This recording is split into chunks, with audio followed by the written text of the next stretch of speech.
다음에 6번입니다. 근로기준법 기본 원칙에 관한 설명으로 옳은 것은 1번 읽어보세요.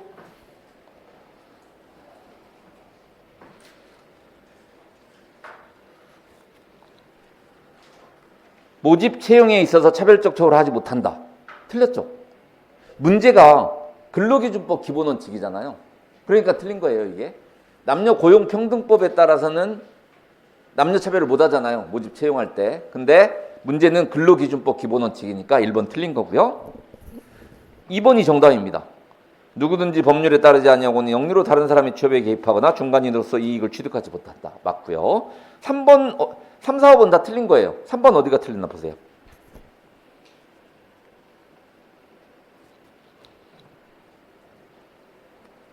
그때 폭행금지와 관련해서 무조건 폭행금지라고 그랬죠. 근데 지문 보세요. 사고 발생을 제외하고는, 사고가 발생한 경우에는 폭행을 할 수 있다는 얘기잖아요. 그러니까 틀린 거죠. 3번 틀렸고요. 4번 근로조건은 근로자와 사용자가 동등한 지위에서 자유의사에 따라서 결정되어야 한다. 이렇게 돼 있죠. 결정되어서는 안 된다. 틀린 거죠, 이게. 5번 아까 말씀드린 거죠. 근로자가 근로시간 중에 공민권 행사를 위해서 필요한 시간을 청구하면 사용자는 이를 거부하지 못하지만 노동위원회 승인을 얻어서 청구한 시간을 변경할 수 있다. 이런 거 없죠.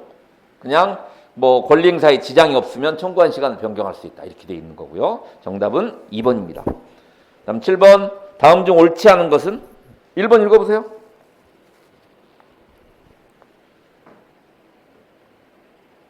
맞죠? 3조입니다. 3조 맞고요. 2번 읽어보세요.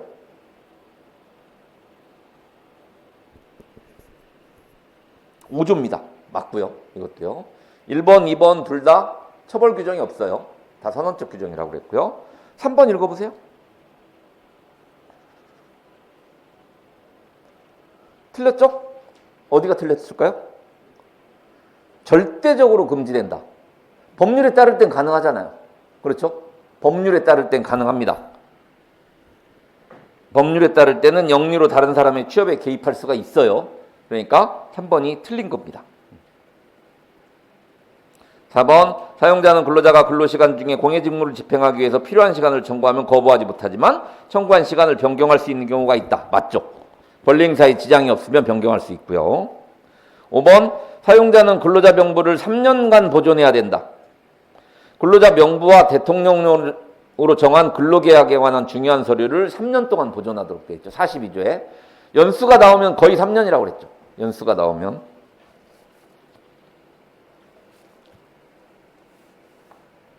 (2년이) 뭐가 있었죠? 근로시간 면제 심의위원회 임기, 심의위원회 위원 임기. 근로시간 면제 심의위원회 위원 임기. 그게 2년입니다. 노조법에 나오죠, 그거. 다음 8번 근로기준법 기본 원리에 관한 설명으로 옳은 것은 근로기준법은 산업평화 유지를 이 법의 목적으로 명시하고 있다. 산업평화 유지는 노조법 목적입니다. 밑에 해설 보세요. 근로기준법 1조 목적 읽어보세요, 한번.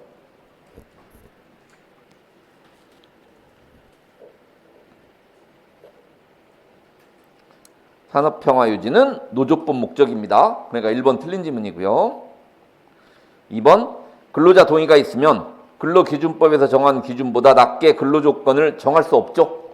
근로기준법은 최저 근로조건이니까 근로자 동의와 관계없이 반드시 그 이상에서 근로조건을 정해야 돼요. 그러니까 2번도 틀린 거죠. 다음 3번 사용자가 근로자와 합의를 하더라도 기존 근로조건을 저하시킬 수는 없다. 합의가 무슨 의미죠? 단체협약을 체결하거나 취업규칙을 작성하거나 근로계약을 체결하거나 이런 경우에는 기존 근로조건을 저하시킬 수 있죠. 근데 저하시키는데 한계가 있죠. 근로기준법에 나와 있는 최저 근로조건 밑으로는 내려갈 수가 없는 거죠. 그게. 3번도 틀린 거예요. 4번 근로기준법은 과실책임 원칙이 아니고 무과실책임입니다. 무과실책임.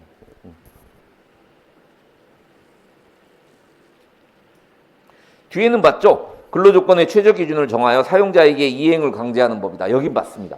여긴 맞고요.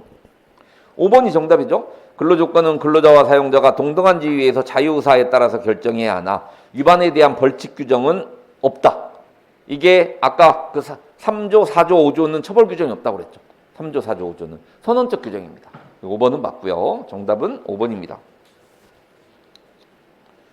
다음에 9번 근로기준법에 관한 설명을 옳지 않은 것은 판례에 의함. 1번 근로관계 당사자는 근로기준법에서 정하는 근로조건의 기준을 이유로 근로조건을 낮출 수 없다. 3조죠. 3조. 맞고요. 법조문 그대로 나와 있는 거니까. 2번 근로조건은 근로자와 사용자가 동등한 지위에서 자유의사에 따라 결정해야 된다. 맞고요. 3번 대법원 판례에 따르면 현실의 근로제공을 전제로 하지 않고 단순히 근로자로서의 지위에 기하여 발생한다는 이른바 생활보장적 임금은 인정되지 않는다. 이게 그 과거에는 임금을 교환적 부분하고 보장적 부분으로 구분을 했었죠. 그래서 파업을 한 경우에는 교환적 부분은 못 받지만 보장적 부분에 임금은 있었어요. 근데 지금은 100% 문어농무 임금은 적용이 되죠. 그래서 지금은 임금이 교환적 부분하고 보장적 부분으로 구분되지 않습니다. 그냥 다 교환적 부분이에요. 다 교환적 부분. 그러니까 3번 맞는 거죠. 3번 맞고요. 불법 체류 외국인도 근기법상 근로자에 해당이 되면 근기법상 근로자가 되는 거죠. 근로자 개념에 해당이 되면 근기법상 근로자입니다. 4번 틀렸죠? 5번 사용자뿐만 아니라 근로자에게도 근로계약을 지키고 성실하게 이행할 의무가 있다. 5조에 그렇게 돼 있죠? 5조에.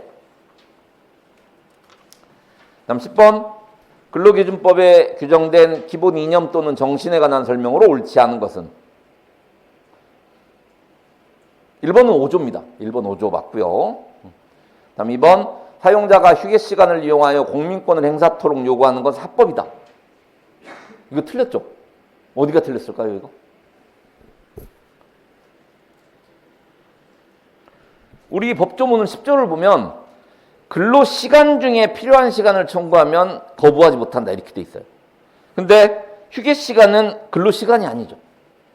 그러니까 휴게 시간을 이용해서 공민권을 행사하도록 요구한 건 10조 위반이 되는 겁니다. 정확하게 왜 틀렸나 아셔야 돼요. 법조문에 근로시간 중에 필요한 시간을 청구하면 거부하지 못한다 이렇게 돼 있어요. 3번 읽어보세요.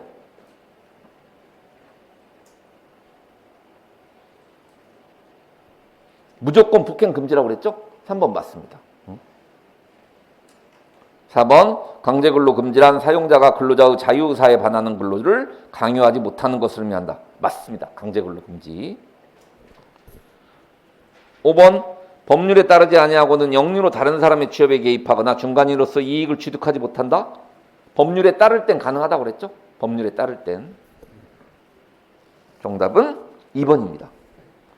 다음 11번 균등처우에 관한 설명 중 옳은 것은 판례에 의함. 1번 사업 양도의 경우 승계된 근로자들과 종래 근로자들 사이에 근로조건에 차이가 있는 경우 이런 경우가 있는데 이런 경우는 영업양도라는 특별한 사정 때문에 생기는 걸로 봐서 균등처우 원칙에 어긋나지 않는다라는 게 판례 입장입니다. 판례 입장. 그러니까 1번 틀린 거죠. 균등대우 원칙에 반한다. 여기가 틀린 겁니다.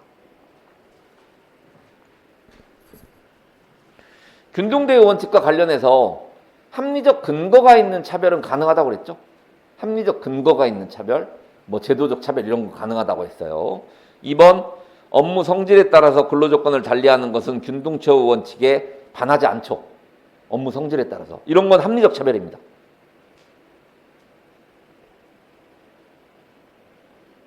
그럼 3번 근로자의 근로 내용이나 근무 형태 등 합리적 기준을 두어 정년을 달리하는 것은 균등처우 원칙에 반한다. 반하지 않죠. 차별정년제가 원칙적으로는 무효인데 예외적으로 합리적 근거가 있으면 가능합니다. 차별정년제도. 그러니까 3번도 틀린 거고요. 그리고 4번 복리후생에 대해서 차별적 처우가 허용되지 않죠. 근로조건이잖아요. 근로조건이어서 차별적 처우가 원칙적으로 허용되지 않는 거죠. 5번 기술이 다르면 다르게 취급할 수 있으며 학위도 기술을 판단하는 요소의 하나이다. 합리적 근거가 있는 거죠. 이게 이제 여러분들이 나중에 노무사 시험을 합격을 하고 회사에 입사를 하잖아요. 그런 자격증 수당 같은 게 있어요. 자격증 없는 동기 입사자들보다 임금이 많다는 겁니다. 그건 합리적 근거가 있는 거죠. 그게 기술이나 마찬가지예요. 여기 나와 있는. 기술이 다르면 다르게 취급할 수 있으며 학위도 기술을 판단하는 요소의 하나이다. 기술이나 학위 대신 자격증을 넣으면 된다는 거죠. 정답은 5번이고요. 다음 12번. 금기법상 균등처우 규정과 관련한 설명으로 옳은 것은? 1번 읽어보세요.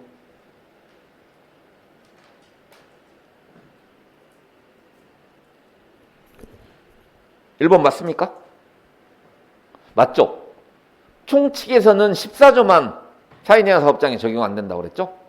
14조만 사인이나 사업장에 적용이 안 되니까 6조는 적용이 되는 거죠. 균등처우 원칙은. 그래 1번 맞습니다. 2, 3, 4, 5번이 다 틀린 거예요. 2번 어디가 틀렸나 보세요.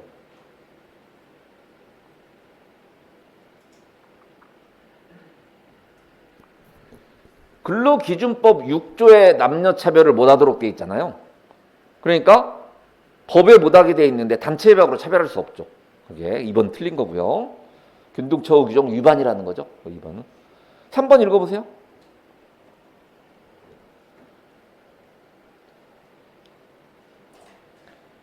처벌 규정이 있습니다.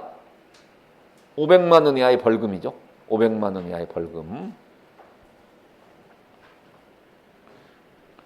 4번 근로 형태 및 근무 성적에 따라서 임금을 달리 지급하는 거.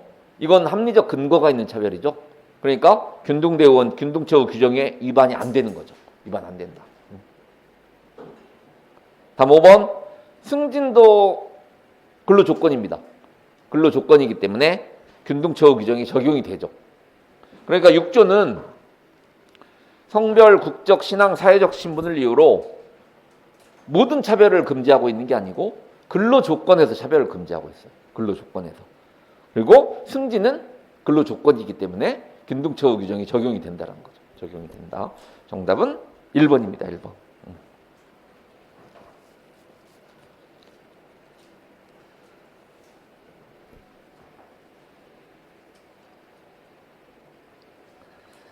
다음 13번 근기법상 균등대우 원칙에 관한 설명 중 옳은 것은? 1번 단시간 근로자에게는 균등대우 원칙이 적용되지 않는다.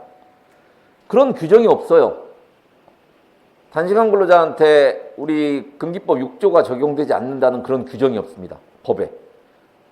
그러니까 1번 틀린 거죠. 그럼 2번 균등대우 원칙에 반하는 차별대우는 사법적으로 무효가 될 뿐 형사처벌되지는 않는다.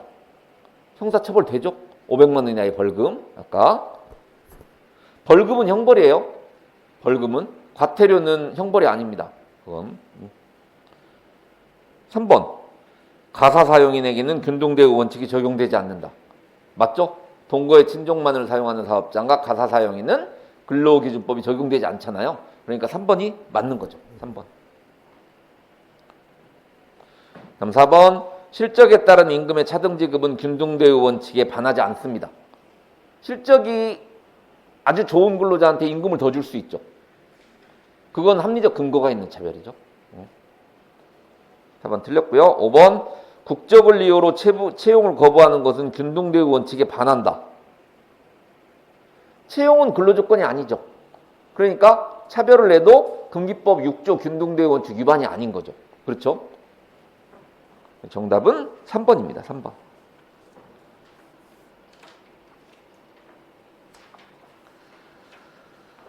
다음에 14번 다음 설명 중 옳은 것은? 판례 의감. 1번 읽어보세요.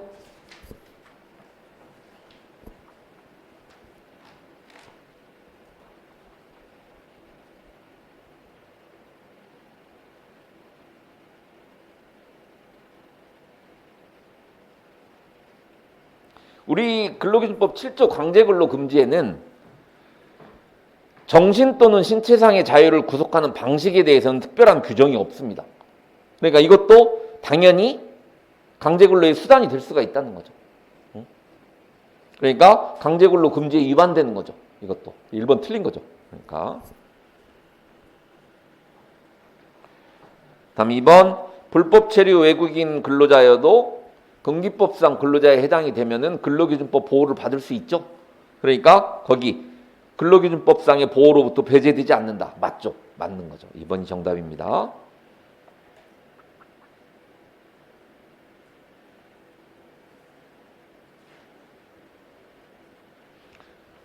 3번 근기법상 금지되는 사용자의 폭행의 경우 폭행당한 근로자가 원치 않으면 사용자가 처벌되지 않는다. 틀렸죠? 반의사불벌죄가 아니라고 그랬죠? 근기법 8조는.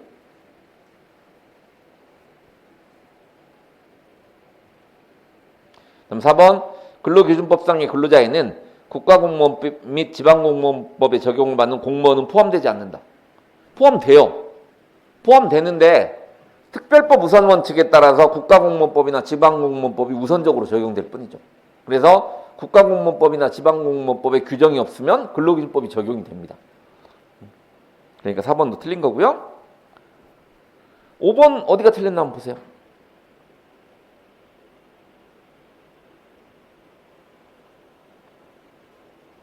어디가 틀렸을까요? 유급이 틀렸죠. 유급. 아까 무급이라고 그랬죠. 원칙적으로 무급인데 법률에 규정이 있거나 단체협약이나 취업규칙, 근로계약에 규정되어 있으면 임금을 지급해야 된다라는 거죠. 그러니까 유급으로 보장해야 된다. 여기가 유급이 틀렸습니다. 정답은 2번이고요. 다음 15번 근기법상 적용 범위에 관한 설명으로 옳지 않은 것은 판례에 따름. 1번 읽어보세요.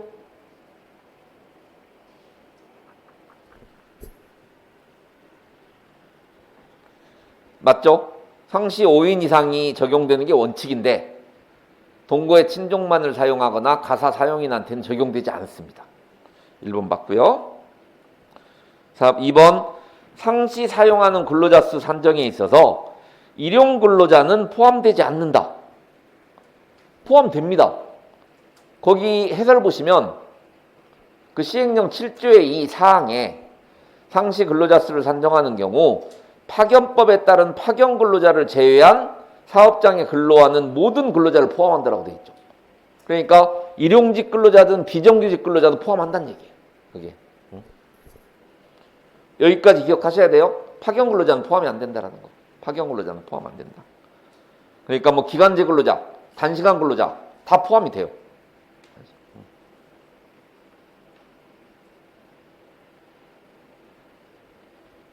그다음 3번 근로기준법이 상시 4명 이하의 사업 또는 사업장에 원칙상 적용되지 않는 것은 영세사업장의 현실과 근로의 근로감독 능력의 한계를 고려한 것이다. 그러니까 예를 들어서 이런 거죠. 가산임금에 관한 규정 같은 거 4인 이하 사업장에 적용 안 되죠. 근데 4인 이하 사업장에까지 가산임금을 주라고 하는 건 그 영세사업자 입장에서는 경제적 부담이라는 거죠. 그래서 헌법 위반이 아니다 라는 게 우리 현재 판례 입장입니다.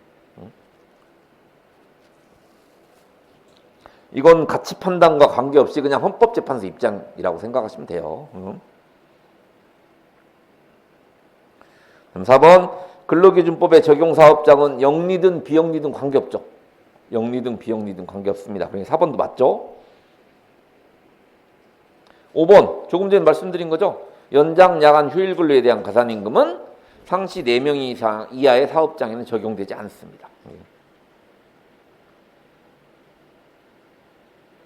그러니까 그 4인 이하 사업장에 적용되지 않는 대표적인 규정들이 그 경제적 부담을 주는 규정, 그리고 또 하나는 노동위원회와 관련된 거. 이게 적용이 안 됩니다. 경제적 부담을 주는 규정하고 노동위원회 관련된 규정들은 4인 이하 사업장에 적용 안 돼요.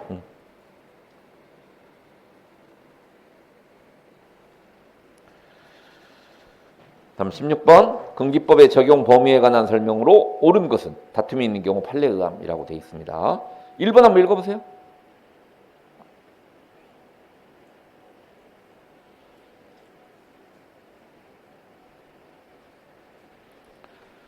당의 사업이 1회에 그치거나 사업기간이 일시적인 경우에도 만약에 업으로서 행한다면 근로기준법 적용 대상이 된다는 게 판례 입장입니다.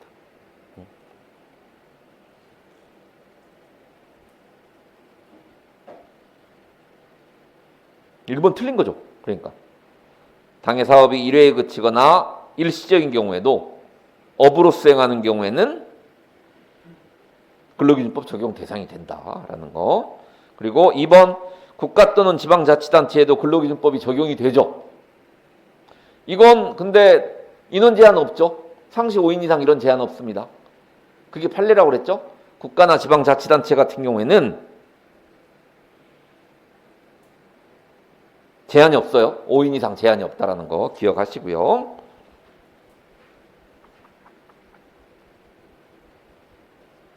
그럼 3번 종교단체는 헌법상 종교자유가 있고 영리를 목적으로 하지 않으므로 근로기준법 적용 대상에서 제외되지 않습니다.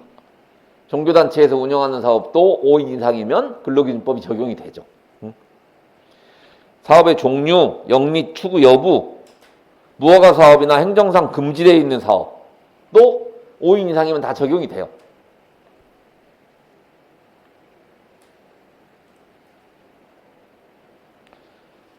(4번) 근로기준법 적용을 위한 상시 근로자 수 판단 시 사업장의 상황에 맞추어 임시적으로 사용하는 일용근로자도 포함해서 계산한다. 맞죠? 4번이 정답이죠. 4번이.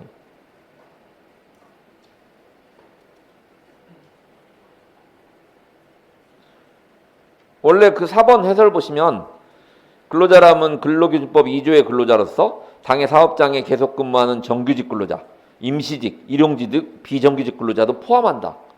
이런 판례가 있는데 지금은 아까 말씀드린 파견법에 따른 파견 근로자를 제외하는 모든 근로자를 포함한다라고 시행령이 규정이 돼 있는 거죠. 지금은 입법적으로 해결이 됐어요. 이것도요. 그 시행령에 따라서는. 4번 정답이고요. 5번 틀렸죠? 동거의 친족만을 사용하는 사업과 가사 사용인한테는 근로기준법 적용 안 됩니다. 적용 안 돼.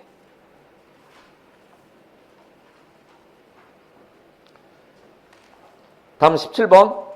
조금 전에 우리가 말한 거죠. 근로기준법상 상시 근로자 수를 산정하는 경우 연인원에 포함되지 않는 근로자는 파견법에 따른 파견 근로자.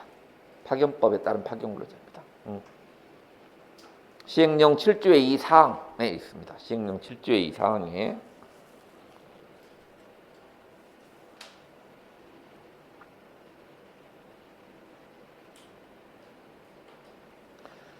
다음에 18번을 보기 전에 박스 먼저 볼게요. 간단하게 한번 정리해 볼게요. 사인이하 사업장 적용 규정, 적용 제외 규정. 굉장히 중요하다. 굉장히 중요하다고 말씀드렸죠. 그래서 먼저 1장에서는 14조 주지 의무를 규정한 14조 말고는 다 사인이하 사업장에 적용이 되죠. 14조만 적용 제외 규정이라는 얘기입니다. 14조만.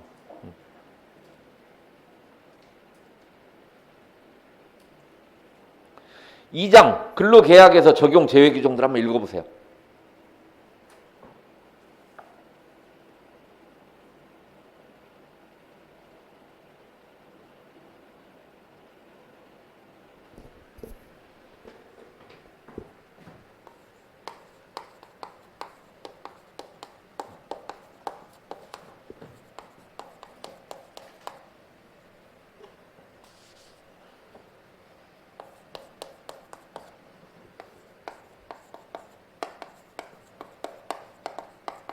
이건 적용이 되는 거죠. 그러니까 여기 지금 적용 제외 규정이 안 들어가 있죠. 그러니까 적용 사인이하 사업장에도 적용되는 중요한 기억해야 될 내용입니다. 23조 2항하고 26조.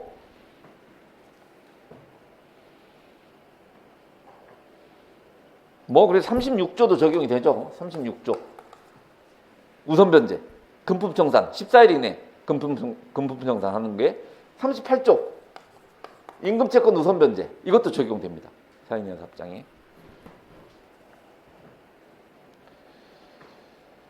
다음에 3장 임금에서는 46조 휴업수당만 적용이 안 되고 나머지는 다 적용되죠.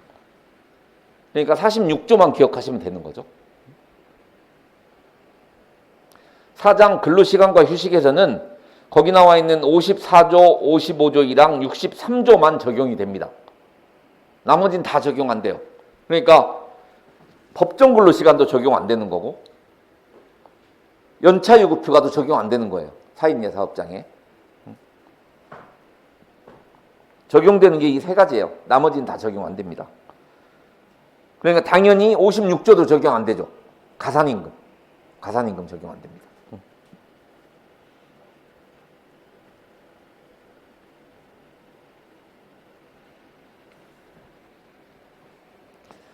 다음 5장 여성과 소년에서는 거기 나와 있는 65조 2항 유해 유형업종의 여성 사용 금지, 70조 1항 여성 근로자의 야간 휴일 근로 제한, 73조 생리휴가만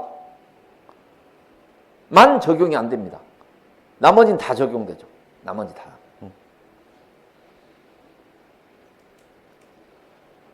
취업규칙은 상시 10인 이상 사업장만 취업규칙 작성 의무가 있잖아요. 당연히 적용 안 되는 거고요.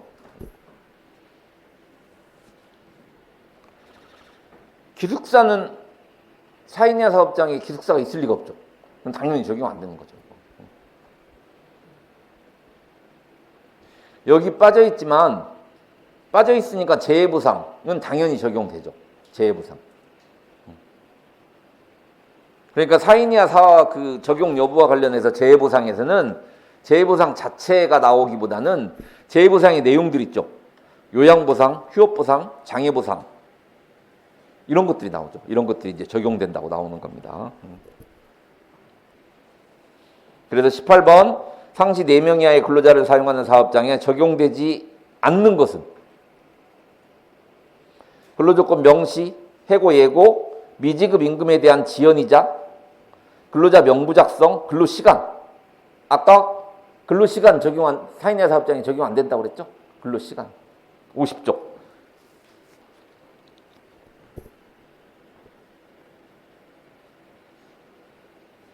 (840이) 적용 안 된다는 거예요. 하루 8시간, 일주일에 40시간. 이거 적용 안 된다는 겁니다.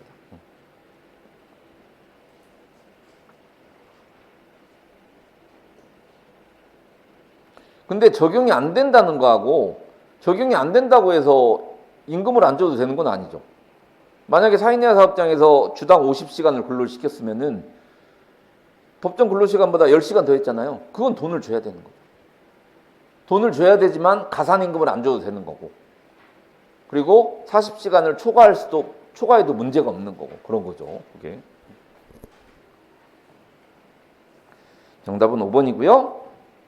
다음 19번 근기법령상 상시 4명 이하의 근로자를 사용하는 사업장에 적용되지 않는 것은 공민권 행사보장, 근로조건 명시, 전차금 상계 금지, 휴게 다 적용되죠. 연차유급휴가 4인 이하 사업장에 적용 안 됩니다. 그러니까 4인 이하 사업장에서는 연차유급휴가를 안 줘도 되는 거죠. 안 줘도 된다.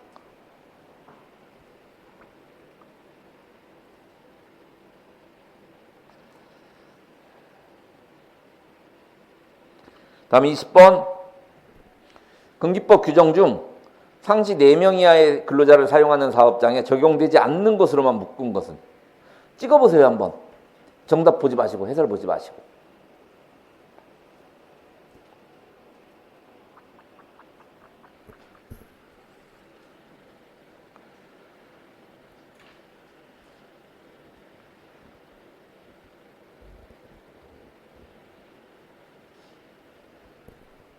아까 뭐라고 그랬죠?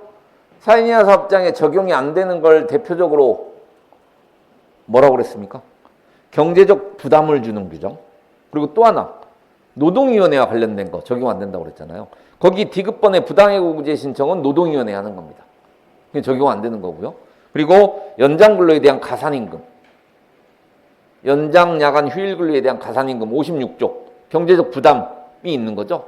그래서 정답은 디귿하고 미음입니다. 디귿하고 미음. 아까 재해보상은 4인 이하 사업장에 적용된다고 그랬죠. 그 중에 휴업보상이 있잖아요. 여기 요양보상, 휴업보상, 뭐 장애보상 그런 걸로 나오지 재해보상으로는 직접적으로 안 나옵니다. 자, 재해보상. 그래서 정답은 디귿하고 미음입니다.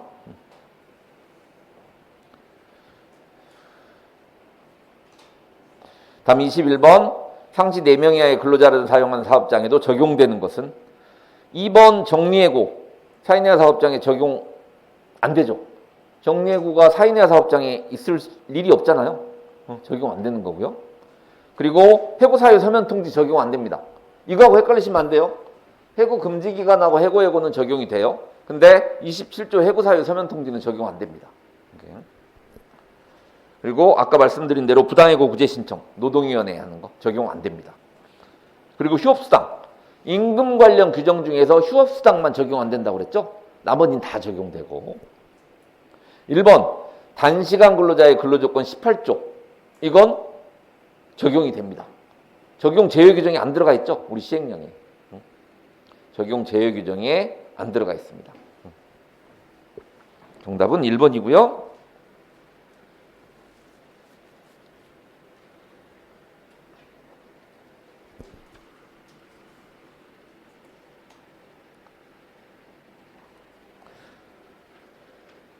다음에 22번 상시 4명 이하의 근로자를 사용하는 사업장에 적용하는 법 규정을 모두 고른 것은 4인 이하 사업장에 적용되는 거 한번 찍어보세요.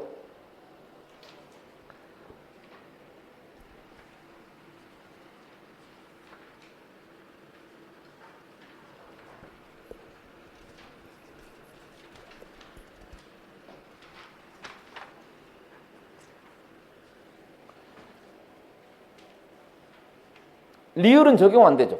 연차예고표가. 일단 리을은 적용 안 됩니다. 그리고 기역, 니은, 디귿은 다 적용이 돼요. 적용이 되고요.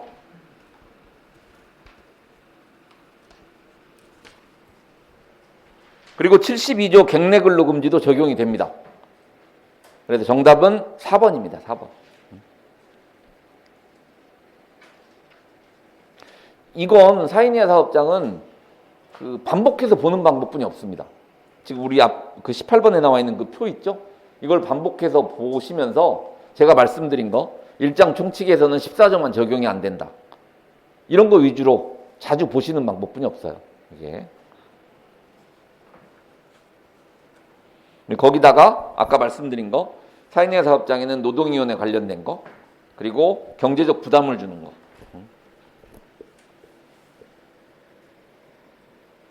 연차유급휴가도 경제적 부담을 주는 거라고 볼 수 있죠. 만약에 연차유급휴가 제도가 적용이 된다면 작년에 80% 이상 출근을 하면 올해 15일에 유급휴가를 갈 수 있는데 만약에 5일만 가고 10일은 안 갔다. 그러면 10일은 일을 한 거잖아요. 그러면 그게 내년 1월 1일 날 돈으로 바뀌잖아요. 이것도 경제적 부담을 주는 겁니다. 그래서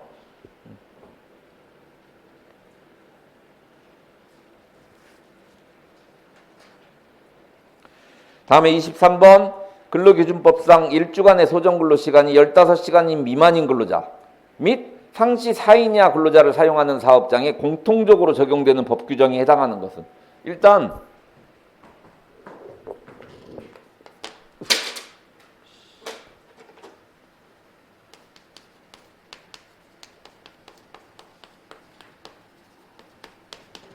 최단시간 근로자한테 적용되지 않는 거 어떻게 외치라고 그랬죠?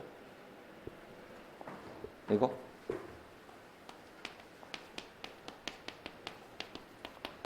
퇴주연기라고 그랬죠? 이 뭐죠? 퇴직급여, 주휴일, 연차휴가, 기간제 근로자 사용기간 제한 2년 그거 적용 안 된다는 거죠. 이렇게 외치라고 그랬어요.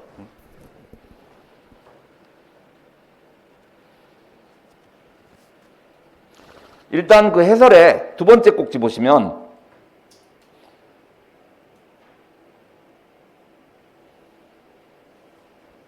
최단시간 근로자에게 적용되지 않는 법 규정 거기 55조와 60조잖아요. 그리고 근로자 퇴직급여 보장법 그래서 적용되는 규정을 따지면은 1번 지문, 4번 지문, 5번 지문이 적용이 됩니다. 최단시간 근로자한테. 이게 적용이 안 되니까 퇴주연기가 적용이 안 되는 거니까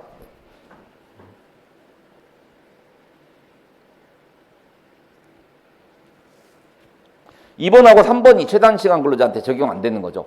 그러니까 나머지 1번, 4번, 5번은 적용된다는 거예요. 그리고 첫 번째 꼭지 보시면 4인 이하 근로자에게 적용되는 법 규정을 따져보면 가산임금 적용 안 되죠. 그리고 아까 연차유급휴가 4인 이하 사업장에 적용 안 된다고 그랬죠. 그리고 생리휴가 적용 안 된다고 그랬죠. 아까 적용되는 게 주휴일하고 산전휴가입니다. 2번하고 5번이라는 얘기죠.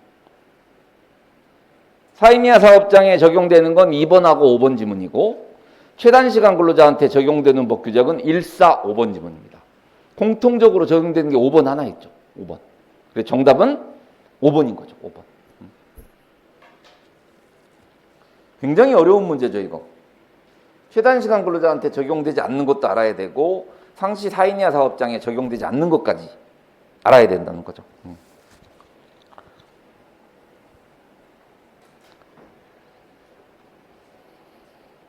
다음 24번 금기법 적용에 관한 설명으로 옳은 것은 1번 비영리 사업에 대해서도 근로기준법이 적용이 되죠.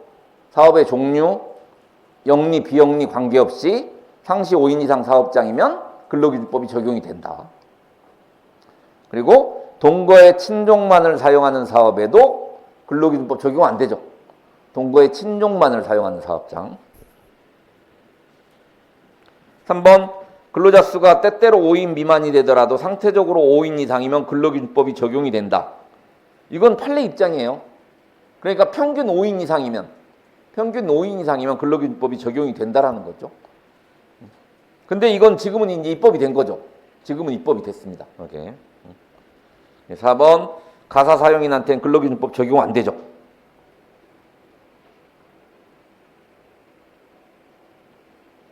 틀렸고요. 4번도요. 5번 근로기준법 적용을 판단함에 있어서 상시 근로자 수는 정규직 근로자만을 계산하며 일용직 근로자를 제외하여 계산하는 것이 판례의 태도다. 아니죠. 정규직, 일용직 등 비정규직 근로자 다 포함하는 거죠. 근데 지금 우리 시행령 7조의 이 사항에서는 파견법에 따른 파견 근로자는 제외한다라고 돼 있어요.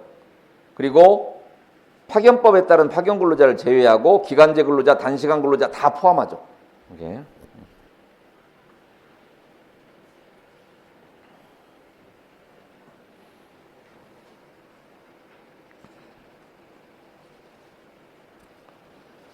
다음 25번 대법원 판례의 금기법상 근로자성 인정에 관한 판단 기준들이다. 이 중 사용자가 경제적으로 우월한 지를 이용하여 임으로 정할 여지가 크기 때문에 이러한 기준에 의해서 근로자로 인정되지 아니한다는 것만으로 근로자성을 쉽게 부정하여서는 아니 된다고 하는 사항에 해당하는 것은 금기법상 근로자에 해당하기 위해서는 사용 종속관계가 있어야 되잖아요. 사용 종속관계를 판단하는 여러 요소들이 있는데 거기 해설 보시면 기본급이나 고정급이 정해졌는지 여부 두 번째 줄, 그리고 근로소득세를 원천 징수했는지 여부, 그리고 사회보장제도에 따라서 근로자로 인정받는지 사정 여부, 이런 건 사용자가 기본급을 정할 수도 있고 정하지 않을 수도 있죠. 그리고 사용자가 사대보험을 가입시키지 않을 수도 있고 가입시켜줄 수도 있습니다. 그러니까 이게 기본급이 정해져 있지 않다고 해서, 그리고 사대보험을 가입하지 않았다고 해서 근로자성을 부정하지 말라는 거죠. 그래서 이걸 암기할 때 그때 어떻게 말씀드렸죠?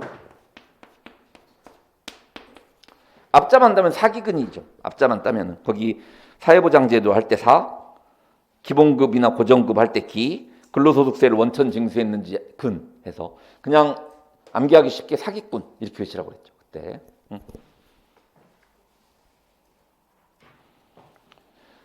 다음 26번 근로자 정의가 근로기준법과 다른 것은 거기 근로복지기본법, 근로자퇴직급여보장법, 산재법, 산업안전보건법은 다 금기법상 근로자라고 되어 있습니다. 근데 남녀고용평등법만 근로자가 거기 해설 보세요. 사업주에게 고용된 자와 취업할 의사를 가진 자라고 되어 있어요. 이건 남녀고용평등법에서도 중요한 조문입니다. 남녀고용평등법에서도.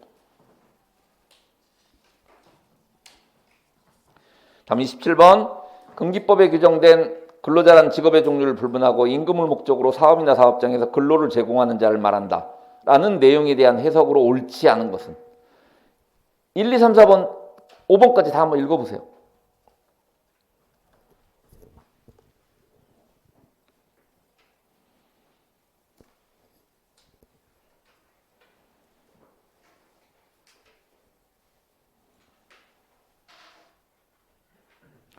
(1, 2, 3, 4번) 다 맞습니다.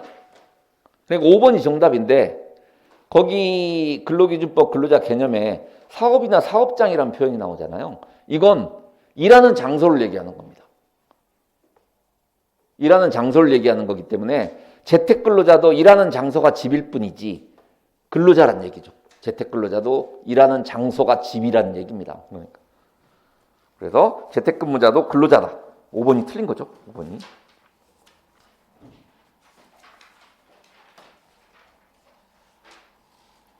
다음 28번. 근기법상 사용자에 대한 내용으로 옳지 않은 것은 판례에 따름.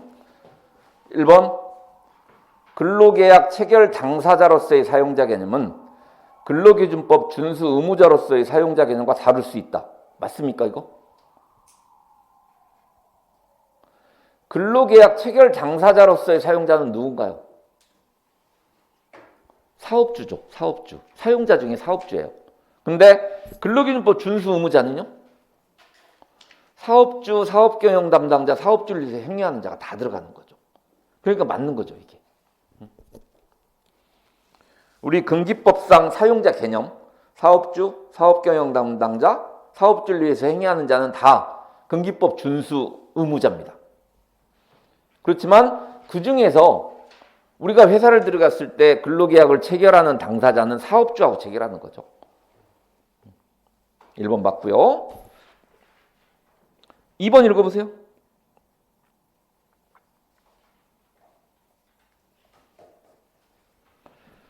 사업경영 담당자의 가장 중요한 개념이 뭐라고 그랬죠? 표현이 포괄적 위임이라고 그랬죠. 포괄적 위임.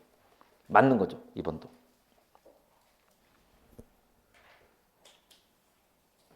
사업주를 위해서 행위하는 자는요? 어떤 표현이 중요하다고 그랬죠? 일정한 권한과 책임이 주어진 자라고 했죠. 3번. 근로기준법상 근로자에 해당되면서 사용자의 지위를 가지는 경우도 있다. 이게 뭐죠? 사용자 개념의 상대성이죠. 그러니까 똑같은 사람이 어떨 땐 근로자고 어떨 땐 사용자라는 얘기입니다. 근데 노조법에서는 사용자 개념 상대성이 없어요. 근기법에서만 있습니다. 4번. 사용자는 도급이나 그 밖에 이에 준하는 제도로 사용하는 근로자에게 임금을 보장해야 되나 근로시간에 따라서 일정액을 보장해야 하는 것은 아니다. 우리 근로기준법 47조 도급근로자 보호에 근로시간에 따라서 일정액을 보장해 주도록 되어 있죠. 47조입니다.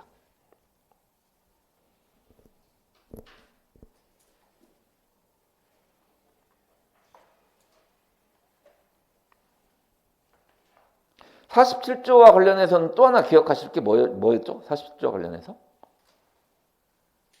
임금 관련 규정은 다 반의사불벌죄인데 반의사불벌죄 아니라고 그랬죠. 47조. 47조하고 또 하나 반의사불벌죄 아닌 게 뭐가 있죠? 임금의 비상시지급 45조. 45조하고 47조가 반의사불벌죄가 아닙니다.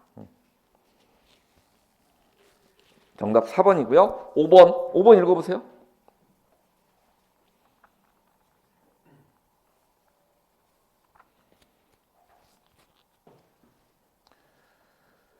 이 5번은 사용자 개념의 확장입니다. 사용자 개념의 확장. 원래 수급인이 고용한 근로자들의 사용자는 수급인이죠. 그렇죠? 근데 도급인이 수급인을 실질적으로 지배하고 있을 때 이때는 도급인이 수급인이 고용한 근로자들의 사용자가 될 수도 있다는 거죠. 사용자 개념 확장입니다, 이게. 그래서 사용자 개념의 확장을 인정할 때 판례에서 사용하는 표현이 뭐라고 그랬죠? 묵시적 근로관계. 묵시적 근로관계라고 했습니다. 정답은 4번입니다. 4번.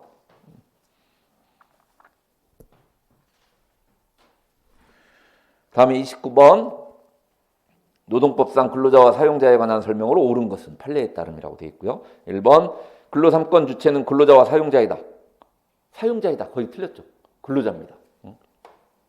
그리고 2번. 근로자 개념은 개별 법률에 따라서 상이할 수 있다. 맞죠? 이게. 아까 남녀고용평등법하고 다른 법하고 달랐잖아요. 그러니까 상이할 수 있다. 맞고요. 2번이 정답입니다. 3번 읽어보세요.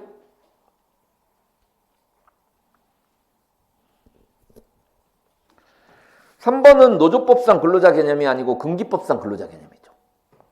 노조법상 근로자 개념은 임금, 급료, 기타 이에 준하는 수입에 의해서 생활하는 자라고 되어 있습니다. 그 정확하게 구별하셔야 돼요. 그 해설에 나와 있어요. 해설 보세요. 그 복습하실 때 다시 한번. 우리 금기법하고 노조법상 사용자 개념은 똑같죠.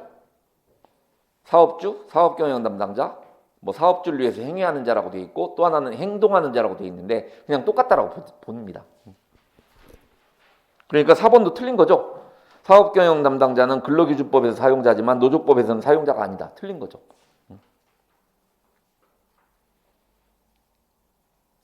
5번 근참법상 근로자와 사용자도 금기법상 근로자와 사용자라고 되어 있습니다. 근참법상 근로자와 사용자도. 그러니까 대부분 금기법상 근로자 사용자라고 되어 있어요. 모든 기타 법률에서 대부분 다. 아까 말씀드린 남녀 고용평등법만 그 사업주에게 고용된 자하고 취업할 의사를 가진 자가 근로자라고 되어 있고요.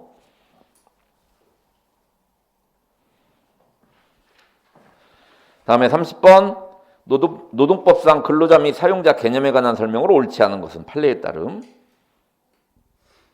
1번 읽어보세요.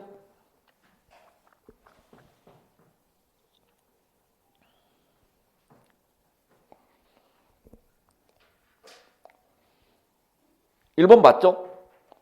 노조법상 근로자는 사용 종속 관계가 없어도 노조법상 근로자가 될 수가 있습니다. 그러니까 실업자나 해고자도 당연히 노조법상 근로자는 될 수가 있죠. 근데 금기법상 근로자가 되기 위해서는 사용 종속 관계가 필요하다고 합니다. 그게 1번 맞죠? 그리고 2번 최저임금법상 근로자 개념은 근로기준법상의 근로자 개념과 동일하다. 맞죠?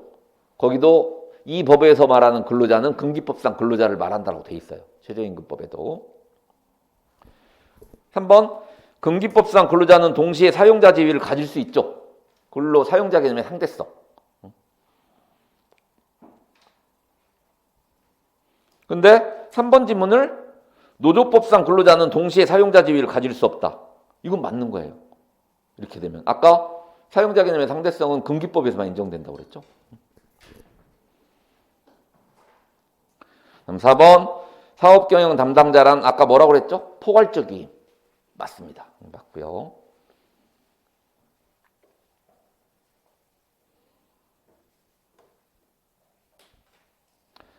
파견 근로자 같은 경우에는 나를 고용한 사업주는 파견 사업주죠. 근데 내가 실제 근로 제공을 하는 건 사용 사업주입니다. 그래서 파견 사업주가 금기법상 책임을 지는 경우도 있고 사용 사업주가 책임을 지는 경우도 있어요. 그러니까 5번 지문도 맞는 거죠. 물론 책임을 지는 내용이 좀 다릅니다. 파견 사업주하고 그 사용 사업주는 그건 나중에 파견법 쪽에서 말씀을 드릴게요. 오늘은 근로기준법 총칙까지 마쳤습니다. 총칙까지 마쳤는데 이것보다 좀 진도를 빨리 나가야 되는데요. 아무튼 다음 시간부터는 조금 더 빨리 나가겠습니다. 수고하셨습니다.